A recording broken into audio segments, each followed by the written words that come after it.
Existe um caminho correto a ser seguido pelo investidor. Eu não estou aqui para te vender nenhum curso, pode ficar tranquilo, não vai ter nenhum curso no final desse vídeo, mas eu estou aqui para te passar um caminho simples que você vai seguir na sua vida de investidor, que vai com certeza facilitar muito sua vida. Meu nome é Paulo Furlan e eu estou trazendo aqui uma visão do mundo dos investimentos que busca muito mais a paz financeira do que uma rentabilidade alta, do que um enriquecimento rápido. E no vídeo de hoje eu vou te apresentar 5 ativos financeiros que você tem que colocar na sua carteira e eu vou te falar a ordem que esses ativos financeiros têm na jornada do investidor. Porque quando a gente começa, eu também já comecei um dia, quando a gente começa a investir nosso dinheiro no mercado financeiro, a gente vê que tem um mundo de investimentos que a gente tem que fazer, um mundo de investimentos, na verdade, que a gente pode fazer, a gente não precisa fazer investimento nenhum ativo tem que estar na carteira de ninguém. Isso é a primeira coisa que a gente tem que desmistificar. Você não precisa ter todos os ativos, você escolhe, o dinheiro é seu, você faz o que quiser com ele. Mas vamos falar aqui, basicamente, o que você precisa saber de cada um dos ativos e qual seria a ordem que eu recomendo. Lembrando que eu não recomendo que você invista seu dinheiro, você investe se você quiser. Qual é a ordem que eu recomendo para você seguir para aumentar a complexidade e facilitar a sua vida? Começando com poupança. Sim, muita gente fala mal dela, mas você pode muito bem colocar sua reserva de emergência na poupança, porque ela permite o saque imediato, ela tem um rendimento, é baixo, sim, mas ela permite você ter acesso àquele dinheiro quando você tem o quê? Uma emergência, que é justamente para isso que serve a reserva de emergência.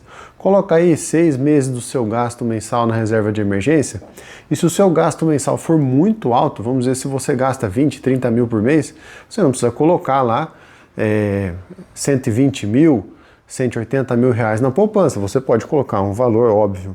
Eu tô olhando minha filha, desculpa, tá? Eu olhei aqui embaixo para ver se ela tinha acordado. Perdão, voltando pro vídeo aqui. Você não precisa colocar esse dinheirão todo na poupança, óbvio, porque aí você vai perder muita rentabilidade. Você pode colocar no segundo investimento que é importante fazer, que é uma renda fixa. Qual que é a renda fixa que eu recomendo? Você utilizar o Tesouro Direto, porque ele tem um risco governamental apenas, ele não tem um risco de inadimplência, ele não tem um risco de fraude, né? Você tem um risco governamental, que é apenas o risco do governo eventualmente decidir não pagar a dívida pública, o que é péssimo, óbvio, para fins da economia, mas se ele quiser pagar imprimindo dinheiro, ele poderia, em tese, fazer isso também. Então, coloca na renda fixa, coloca ali no Tesouro Direto, pode ser o Tesouro Selic mesmo, que ele não tem nem marcação ao mercado, então toda vez que você entrar ele vai estar com um pouquinho mais de rendimento e você vai ficar feliz que o seu dinheiro está crescendo. Depois que você colocou o dinheiro da renda fixa, aí você vem para um momento de maior complexidade na sua vida de investidor, que é entrar na renda variável. Inclusive eu fiz um vídeo aqui sobre a diferença de riscos entre a renda fixa e a renda variável, então eu não vou passar nesse vídeo aqui quais são os riscos de cada uma, assiste lá se você tem interesse, maratona aqui os vídeos do canal que com certeza você vai tirar muito proveito. Mas basicamente a renda variável são as ações de empresas e os fundos de investimento imobiliário. O que é cada um? Fundos de investimento imobiliário, o próprio nome diz, é um fundo de investimento que investe em imóveis. Para que ele serve? Ele te dá uma liquidez alta na carteira, você recebe dividendos frequentemente. Eles têm a obrigação de distribuir dividendos periodicamente e normalmente os FIIs aqui no Brasil distribuem mensalmente. Então você tem um resultado imediato do seu investimento. Você investiu esse mês, no mês que vem você recebe o dividendo. Mas qual que é o problema? Eles não crescem muito. Justamente porque eles são obrigados a distribuir o dividendo, eles não têm um crescimento tão grande quanto você pode ter nas ações. E as ações elas já entram por um outro caminho que você vira sócio de uma empresa. Inclusive eu fiz um vídeo muito interessante contando a história de como a Nike abriu o capital dela. Se você quiser eu vou deixar também na descrição. Eu gostei muito desse vídeo, então depois se você tiver um tempinho assiste lá também para ver se você também gosta. Mas basicamente você vira sócio de uma empresa e você tem o risco de perder aquele dinheiro que você investiu, você não fica devendo, óbvio, mas se você investir numa empresa que cresce ao longo do tempo, você tem um potencial infinito de rentabilidade. Ou seja, seu dinheiro pode multiplicar infinitas vezes, porque você não tem um limite imposto. Mas você também não tem um limite, uma obrigatoriedade de distribuição de dividendos. Se a empresa reinvestir o capital todo e não tiver nenhum lucro para distribuir, você não vai receber dividendos investindo em empresas. Então você tem essas duas opções na renda variável. Qual que é o meu conselho? Vai numa que você se sente mais confortável, depois você coloca outra, ou coloca só em uma, não põe na outra, vai da sua escolha, vai da sua preferência. Você não precisa, novamente, você não precisa ter nenhum investimento na sua carteira. Depois que você já entrou na renda variável brasileira, qual que é o caminho que eu sugeriria você seguir?